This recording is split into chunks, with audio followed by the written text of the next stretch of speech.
Amigos, bienvenidos a su espacio, la entrevista, y como siempre me da mucho gusto saludarlos a todos ustedes en toda la región noroeste del estado. Y hoy, el día de hoy, tenemos una entrevista muy especial que tenemos para todos ustedes, especialmente para nuestros amigos del pueblo mágico de Casas Grandes. Por allá, un saludo por allá también a todos nuestros amigos de Casas Grandes. Y por supuesto, pues damos la bienvenida en esta primera ocasión, y espero que sea la primera de muchas que nos acompañe en este estudio, al ingeniero Jesús Humberto Vega Arellano. Ingeniero, bienvenido. Muchas gracias, Anita, por invitarnos a participar, dar alguna información en base a cómo se regularizó el fondo legal del municipio, de los dos municipios conurbados, Casas Grandes y no Casas Grandes.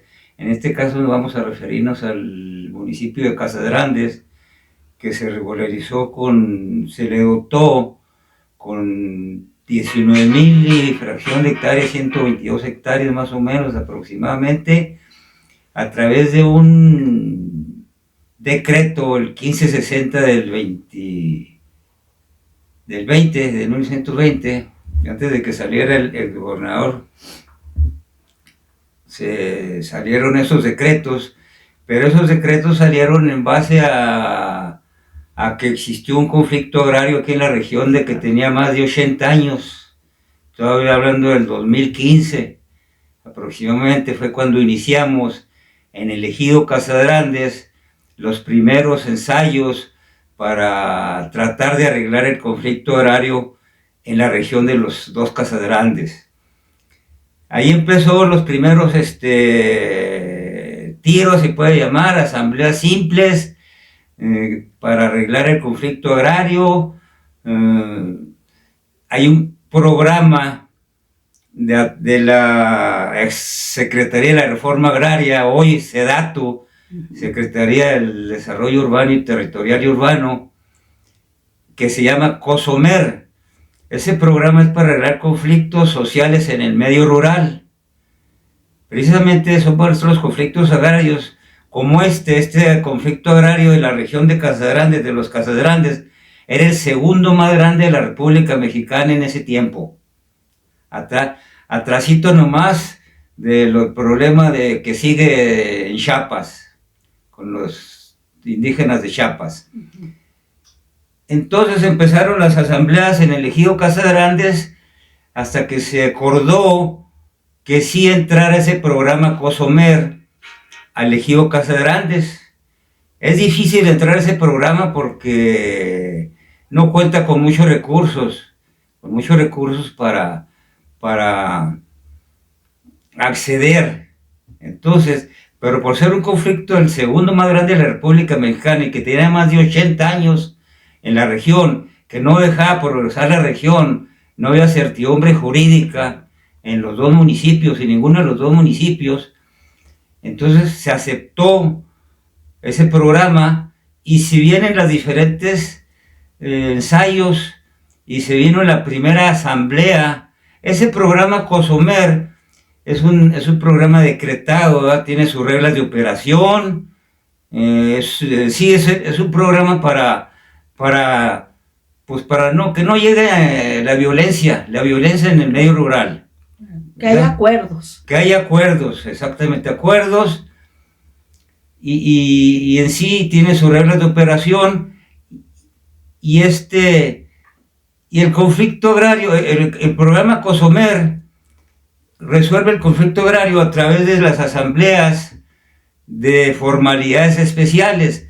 La ley agraria vigente contempla dos tipos de asambleas en los ejidos. Las asambleas simples, que por segunda convocatoria se toman los acuerdos con las gentes que asistan. Y la asamblea de formalidades especiales, o ADATES, que esas tienen sus formalidades especiales, tiene sus candados, que requiere por primera convocatoria para instalarse, requiere el 75% más uno de todos los ejidatarios del núcleo ejidal. Y por segunda convocatoria para establecerse requiere el 50% más uno de todos los integrantes del núcleo ejidal. Y para tomarse los acuerdos en esas asambleas se requiere las 3/4 partes del 50% más uno o del 75% más uno. Así nos fuimos reuniéndonos en las asambleas hasta que llegó la primera ADATE o Asamblea de Formalidades Especiales el 3 de mayo de 2014. Ahí se acordó el plano interno del ejido. El ejido es un cuadrado de 32.9 kilómetros por lado, que el centro de ese cuadrado es la segunda torre de la iglesia de Casadrandes, del municipio de Casadrandes. Ese cuadrado tiene 112.359 hectáreas y tenía sin ejecutar 40.000 y tantas hectáreas, que son las 19.000 hectáreas y fracción del municipio, del Fondo Legal de Casadrandes, y las 22.000 hectáreas del Fondo Legal de Nuevo Casadrandes, que da las 40 y tantos mil hectáreas. Para completar, entonces el ejido aceptó ahí su plano interno ejidal, que da 70.796 hectáreas. Ese es el plano interno del ejido ahorita. Actualmente, con el que se rige. Y si suma usted las 70.796 hectáreas, las 40.000 y tantas hectáreas, da el cuadrado 112.359 hectáreas, que dotó el caballero de Croix, y bueno, tiene una historia muy larga. Ok, Anita.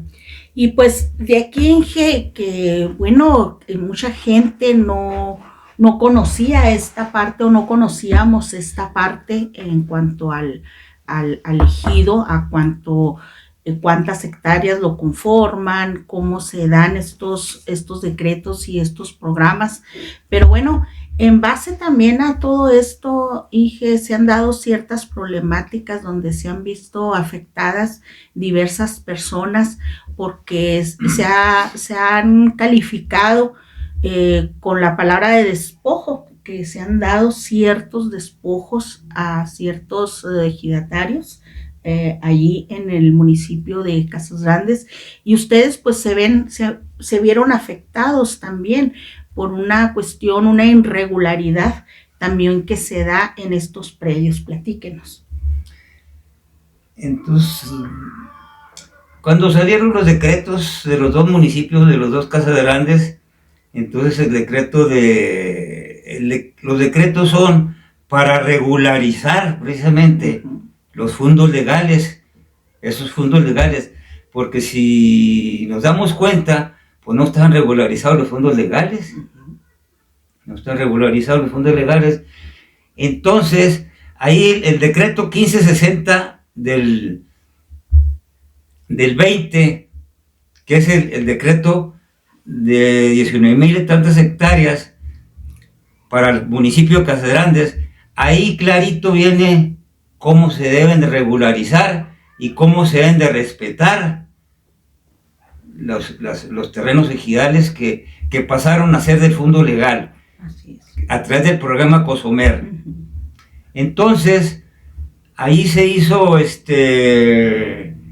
si hacemos ejemplo, todo lo que estaba alrededor de donde están las cabañas ahora de la sequía del Ojo Barreleño, pues todo eso era el ejidal.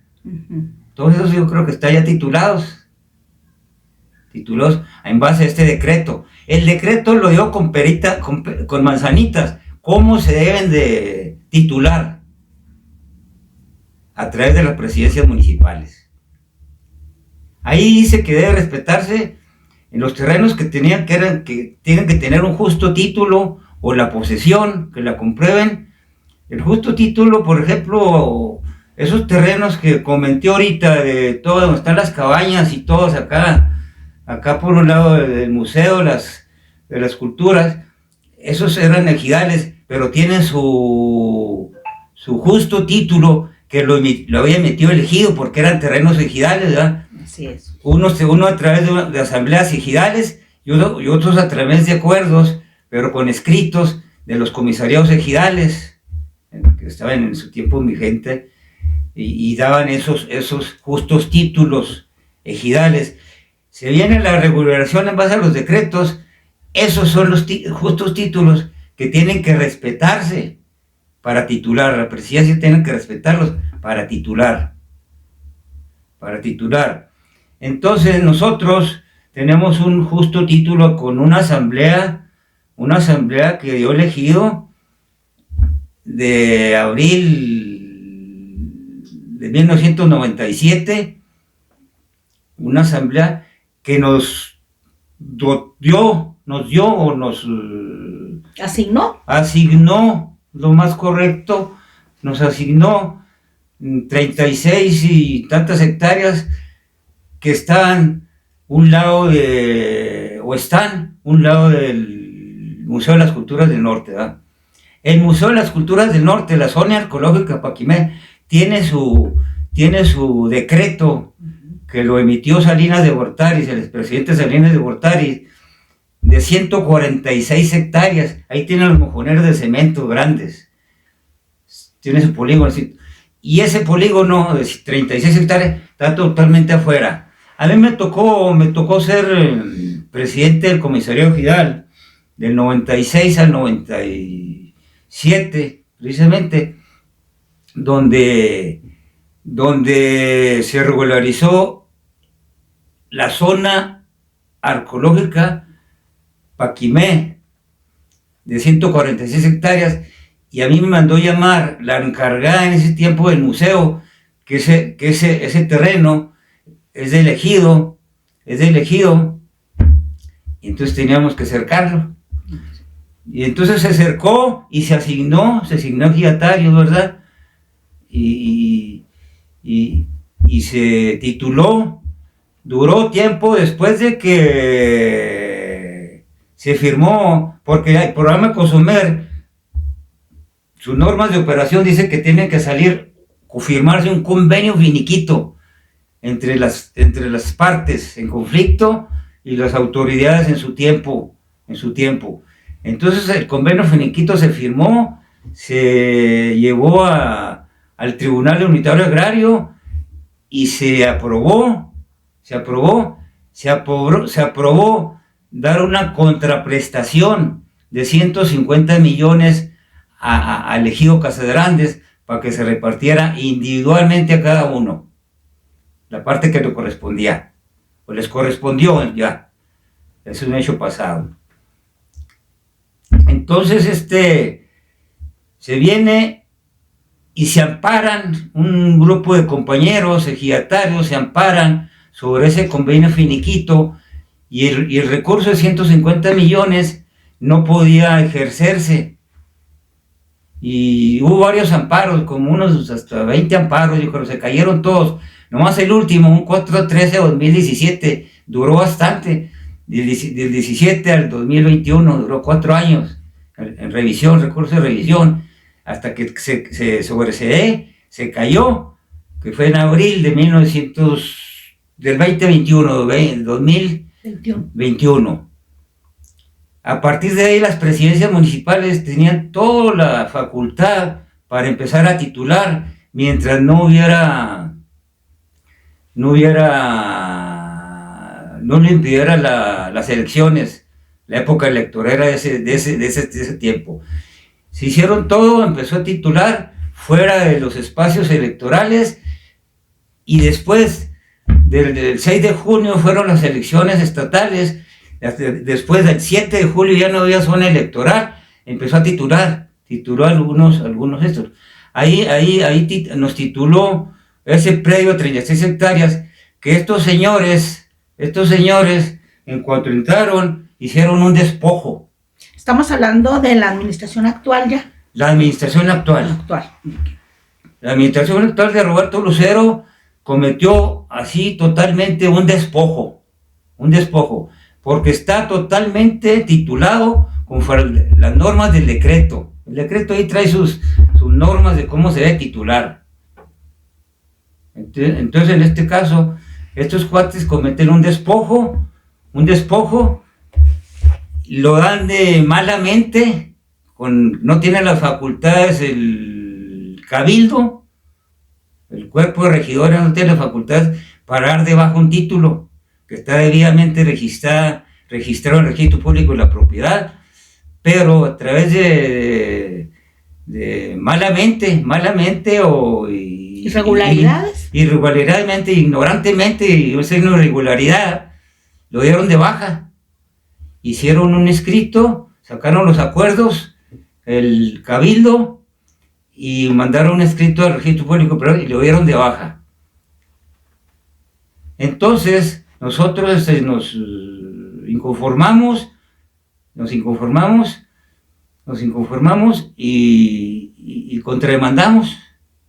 Metimos una demanda al Tribunal de Justicia Administrativa en Texas, y ya salió aprobado a nosotros la nulidad de estar nulificando el proceso, cómo hicieron ellos, cómo dieron de baja el título. Lo están anulando, ese procedimiento que se hizo en el municipio. Lo están anulando, le están dando la nulidad, que no tiene las facultades el cuerpo de regidores para hacer un tipo de cosas. Que hay otros procesos judiciales que se notifica personalmente y tiene sus procesos. Entonces, eso es. Entonces, nomás para decirle, así más o menos, para ahí está la realidad del avance hasta ahorita, que ya perdieron esa demanda. El municipio, al momento de que el tribunal da nulo este procedimiento que realiza el cabildo, pierde esta demanda y la ganan en este caso las personas que fueron despojadas. ¿Es correcto? Las personas que fueron despojadas lo ganan el tribunal, el Tribunal de Justicia Administrativa, les da el gane al nulificar el proceso que hicieron ellos de dar de baja ese título. Y hay un procedimiento administrativo que se pueda llevar a cabo para que ya se verificó, ya se revisó y todo, pero para que haya alguna consecuencia para el ayuntamiento, en este caso para el municipio, por haber realizado un trámite de manera irregularidad. Es como irse al extra, ¿no?, de sus funciones, porque pues no es una función propia del ayuntamiento. En eso andamos para que mucha gente que sufra esos despojos, porque son despojos, para no decir otras palabras. Y arbitrarios, ¿verdad? Y arbitrarios, totalmente, porque sí pueden hacer ellos su proceso de dar de baja un título, pero tienen sus normas judiciales, ¿verdad? Entonces, en eso andamos viendo ¿qué procedimiento se da para que no anden haciendo otras cosas, y sobre todo los regidores que son engañados, ¿verdad? Son engañados, y malamente que no se informan ellos. De hasta dónde pueden llegar. De cuáles son sus facultades de aprobaciones. En cuanto a esta sentencia, Inge, platíquenos de esta sentencia que sale favorable para las personas afectadas. ¿En qué términos viene la sentencia? Viene pues la nulidad, ¿verdad?, de todo ese procedimiento que se da, pero en este caso esa sentencia les asigna de nueva cuenta estos terrenos ya como propietarios. Sí, prácticamente sí. La cosa es nada más hacer un proceso de solicitarle al Tribunal de Justicia Administrativa, que mande un oficio al registro público de la propiedad, que lo vuelva a reinstalar ese título. Que se vuelva a reasignar, a reinscribir de alguna manera, ¿no? Porque pues con el procedimiento irregular que se hizo, se cambia, ¿no? El título en el registro público y ahora es por restituir de alguna manera a sus propietarios originales. Es correcto, así, más o menos en esos términos, en ese proceso andamos para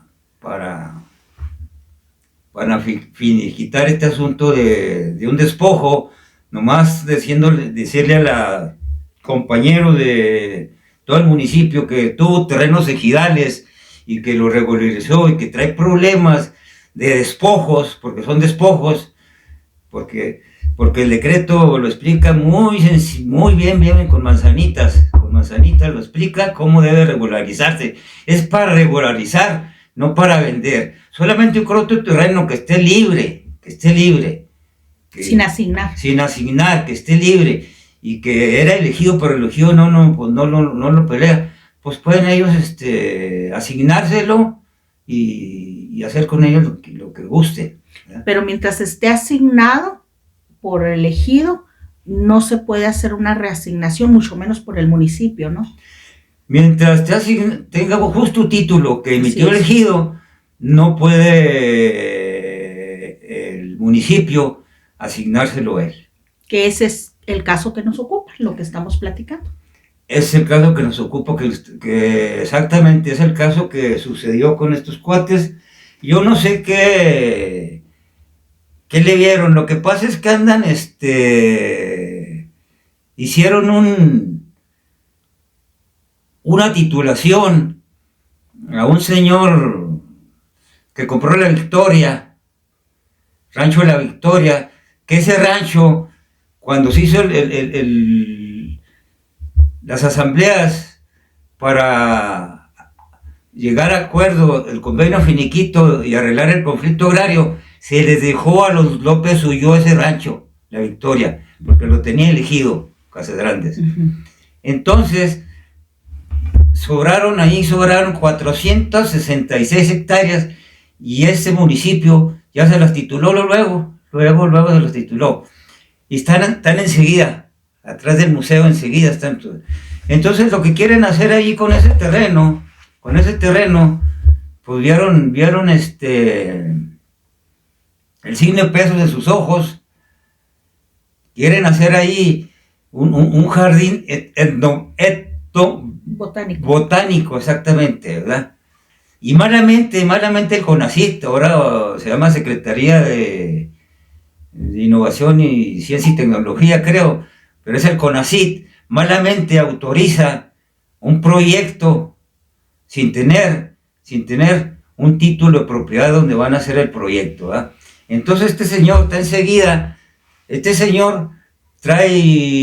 tiene titulado ese proyecto para hacer zona residencial y recreativa. Entonces quiere darle plusvalía a su terreno, ¿verdad? Sí. Gratis. ¿Por qué? Porque ahí se va a meter un dinero al CONACYT, ¿verdad? Quieren meter un dinero al CONACYT y ahorita están ejerciéndolo afuera del terreno que presentaron al CONACYT como proyecto. Están empezando a hacer ahí algo del jardín botánico en los terrenos pegadito al cerco, al lindero, el cerco de las 36 hectáreas y el terreno que les escrituró esta administración, Roberto Lucero, al dueño de la Victoria, Jared Jones, que son 466 hectáreas. Y que también está irregular.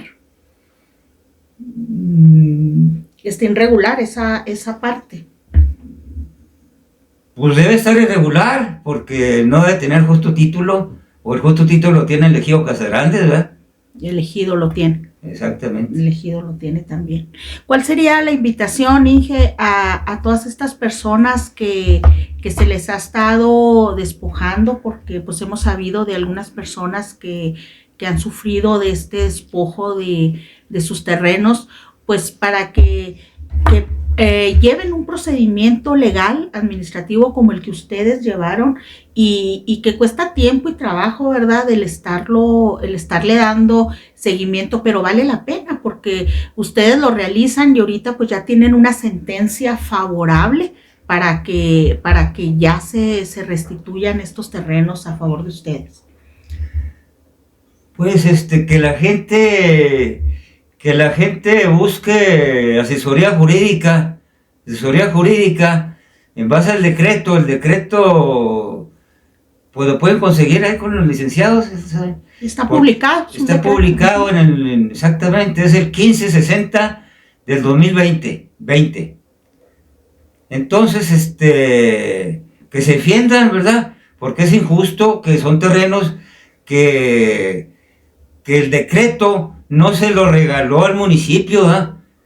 Se los dio para que regularizara. Claro.